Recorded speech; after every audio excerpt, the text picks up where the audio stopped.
Alright, so I left Dominic fairly early today because I woke up bright and early, and I went and grabbed the train that was nearby to try and get to where I am right now, which is Shinjuku Station, which is one of the sort of central main hubs. Dominic was trying to explain this to me last night. I didn't quite figure it out until I actually got on the train, but like there's a line that will come directly here that will stop at every station, and then there's an express line, and they kind of indicate that by color. So when I first started, I was stopping at like every single station, until I figured out that I could just jump off that and then go on another train that would take me there in like half the time. The place that I was trying to get to was the fish market. It's entirely possible that it's closed by now because it's taken me a little while to get here. So it's 6 o'clock in the morning now, and I think this auction that I'm supposed to go and see that's kind of the really like touristy site is probably done by now. Alright, so I did eventually find the fish market. I didn't actually see a live fish auction going on, but I just saw they were auctioning some other stuff, and it was kind of funny to watch because the auctioneers here are kind of aggressive. So kind of back here, this is where like all like the different like actual fish are being sold. So if you go inside there, it's just kind of like, you know, every kind of sea creature you could ever think of. So like boxes of squid, boxes of tuna, like, you know, you can see like the big tuna being kind of like portioned up, and a whole lot of other things that I'm a lot less familiar with, like whole kinds of varieties of like shellfish. Way back over there, that would be like sort of like the vegetable like auction. That's where I saw the auction that I did see. And over here, this is kind of where like people were doing like, you know, this just came off the boat, fresh sashimi kind of stuff. Okay, so I found myself to like the like one of the main government buildings that has this like free like observation level. It actually has 2 towers, and so I should take some pictures of it actually when I get down to the ground floor. On the other side, you're supposed to be able to go and see Mount Fuji, but it's literally like clouds cover nothing but Mount Fuji. Like you can see every other mountain, you just can't see Mount Fuji. So, you know, kind of a bummer. The thing that I am kind of interested in is I wasn't really aware of like this whole green patch here. So there's a couple of these like, you know, right in the middle of the city, like giant parks. So there's supposed to be like a pretty good shrine over there, like traditional shrine. So I'm thinking about going to check out that next. But the other thing that kind of I learned from like the little like info, you know, plaques down here is like you'll never really be able to see it, but like way about there, there's a tower. And for whatever reason, the Japanese just decided to build like an exact replica of the Eiffel Tower, just like slightly taller than the actual Eiffel Tower. So I don't think I'm necessarily going to go over there and climb it because it's just going to be like another like high vantage point to the city. But you know, it's kind of a fun little like factoid there. Okay, so now I'm outside of that same building, and I don't know why I'm having such a hard time remembering the name of it. The lead governmental building of the city. So like in the guidebook they talk about like some of the details of it, how it was just kind of a big show of wealth. A lot of money on it, like hundreds of billions of yen kind of spent on this thing, and I'll actually show you a video of it in like a second. So in the courtyard, it's kind of surrounded by a few interesting things and different sculptures. Sort of most notably with this giant ladybug to my right, another giant ladybug to my right, or my other right, your right, my left, or I don't know, one or the other. So just a couple of sort of observations about like the city like so far. So that floor that I was at right now, that was 45 stories up, and just about every building I saw I was looking down at, and I was actually surprised by that. I was kind of expecting to see a lot more like high skyscrapers, and you can see a pretty far vantage point, so you know, you can take a look around. You don't really see a whole lot of that. So there are skyscrapers here, but I was sort of expecting like mega stuff. There are some though. And the other sort of observation that I have is that, and I think this is just sort of a side effect of living in such a cramped city. It's like Japan, like this tiny little country of just little islands, has something like 130 million like people in it. Absolutely nobody makes eye contact with anybody on the train. They do, it's immediately like back to whatever it is you're doing. So everyone's either like immersed in a newspaper, their phone, or like something like an iPod or something like that. A lot of people are sleeping, or at least a lot of people were sleeping when I was there because I was on the train pretty early. So now that I'm aware of this, I'm trying to make eye contact with everybody.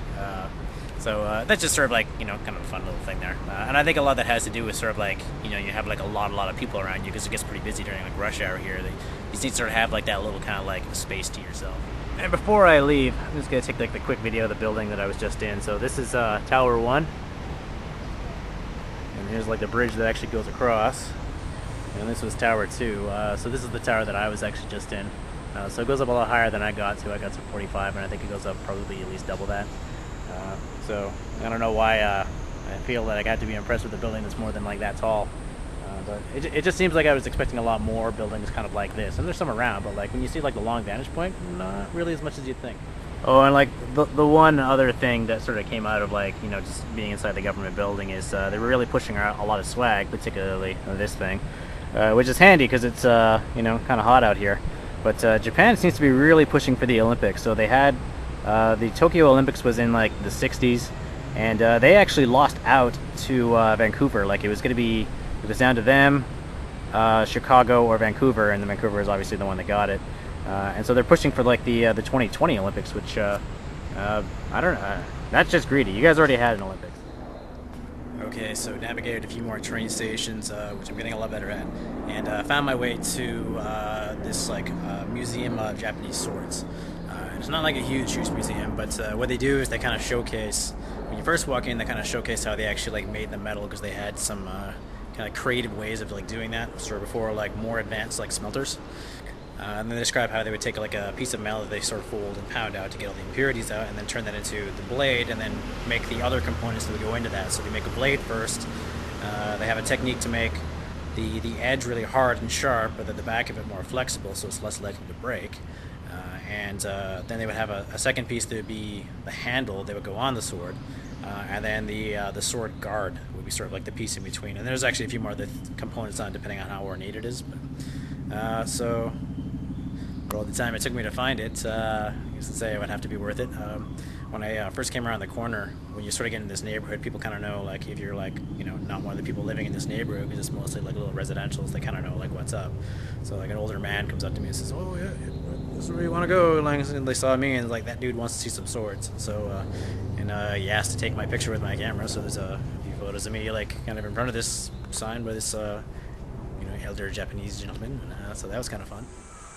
So this is that park I was pointing out before from that raised up vantage point that I was at earlier.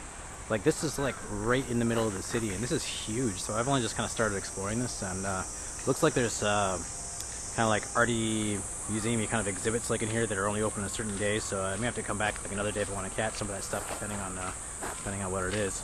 Still kind of exploring it a little bit. So I just came from the Sword Museum, which is kind of on the north side of all this. And I figure if I kind of work my way down south to it, I'm actually going to end up at another one of the train stations. And then there's one or two more things I want to see if I can try and catch. And then I'm going to see, I'm going to call or try and email Dominic and see what he wants to do later tonight. I think it's going to be trying to do the Shinjuku district, which is what people think of when they actually think of Japan.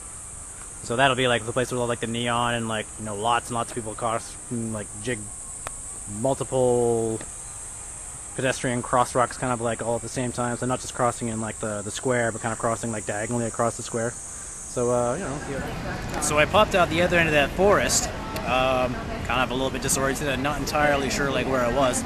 It turns out I found myself right in the middle of Harajuku. What's Harajuku? Harajuku is one of the I guess you call it one of the big sort of fashionable shopping districts, but it's kind of more geared towards people under 20. So it's not quite the Madison Avenue. I think that's Ginza. But what makes Harajuku special is on the weekends, during the week, it's kind of the fashionable district where all the kids go and get their stuff.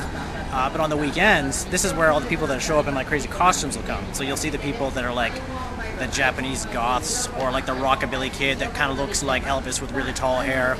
And from what Dominic was telling me, Sunday is the day to do that. So it's Friday now, so I'm gonna make a point of trying to come back here in a couple of days so I can go and see some of that stuff and surreptitiously take some pictures of people. So I'm gonna take a wander through. It's about 2 o'clock in the afternoon. I haven't called Dominic yet, but I'm expecting him not to be done work until 5.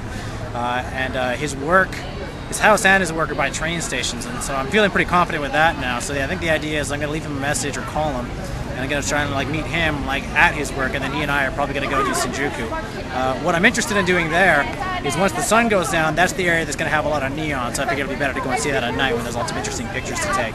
So this is inside actually one of the strip malls. Well, I guess it's mostly strip malls outside. This is an actual mall in Harajuku. And the immediate thing you notice when you walk around here is the average age of the person just drops dramatically, to the tune of 15 years. So there's a lot more young people here, and a lot more foreigners like myself walking around. So I see a lot more white families or European and American families walking around. All right, kind of a random find. I was actually riding the train station to try and find something else that's on display at the train station. It turns out the descriptor for what I was looking for was by the Hachiko exit, and then I found Hachiko. So the story, as it started becoming kind of known a little bit more in the West, because there was a Richard Gere movie about this, there was a guy who used to ride the train into Tokyo every day, and his dog would walk with him, and then his dog would walk him to the station, and the dog would go home, and then the dog would meet him back at the train station when it was time for a guy to come back. A guy tragically dies of like a heart attack or whatever. Dog keeps showing up. So every day, a dog shows up at like 5 o'clock whenever a guy's supposed to come back, and he's continuing to wait for his owner. And does this for like 15 years. So like everybody in the town like basically adopts this dog. So they memorialized him. So right behind me here is Hachiko. So Hachiko is, I can't remember the breed, Japanese breed. And so it's memorialized here. And then if we go back over here, which we'll do in a second, there's actually a mural on the wall of like a bunch of like this same breed of dog. And so like here's the mural. So if you take a look at all those guys, that's like a bunch of little variations of this like breed that Hachiko is. So I saw the movie and it's like, you know, fairly kind of reminiscent of how it's going. Like Richard Gere is playing this guy who owns the dog. And when he passes away shortly thereafter in the movie, it's just kind of the story is per profile how like everybody in the rest of this town sort of begins to like relate to this dog. But, you know, true story. So this is the thing that I was actually looking for. So this mural is called The Myths of Tomorrow. So the story goes that this is actually like a like portrayal of like when the atomic bomb goes off. So art-wise, people kind of compare it to Pablo Picasso's Guernica, at least according to the guidebook. And so Guernica, if anyone's ever seen it, it's like this really abstract piece that's about like basically a bunch of like a big slaughter, like a war in Spain that went really poorly for a lot of people. So anyways, what happened to this thing is somebody came and purchased this from the Japanese maker, and was intention to put it into a hotel lobby in a hotel in Mexico, and then business went under. So like this thing actually got lost, like, and somebody rediscovered it, you know, sometime like later, just kind of essentially mothballed somewhere. So they recovered it and they put it on display here. So this is actually overlooking the statue of Hachiko that I was showing you a second ago.